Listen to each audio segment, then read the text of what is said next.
Today, I'm going to touch on the Echogear TV mount. So this is a 75-inch TV. It's in our front room, mounted to the wall, no cords or anything visible. I'll show you that as well, but just want to touch on the mount itself. So right now, it's against the wall. It's got like a little bit of a tilt, depending on your preference there. You can pull it out pretty easy. And then it just goes back in pretty quick and easy as well. So it swivels, it'll tilt, however you like.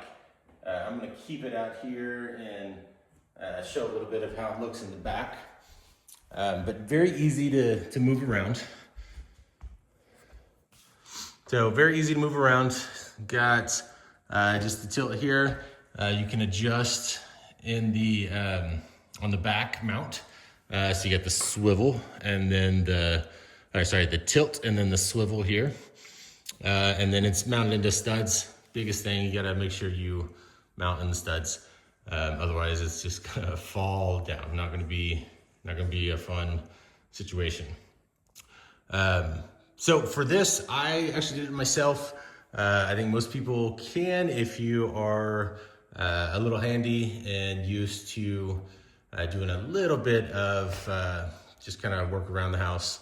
I do not call myself a handyman or a carpenter or anything like that, but I grew up in a small farm town and we did a little bit of everything ourselves. So very simple to put in that sense. If you are not used to that, if you're not confident in finding a stud, any of that, then I would recommend hiring somebody to get it installed.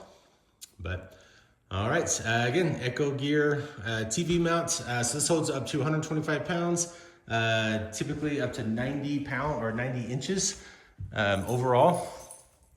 It's good TV there. You can see all the background on the dogs. But love everything about this this mount. Makes it super easy to swivel around and adjust. All right.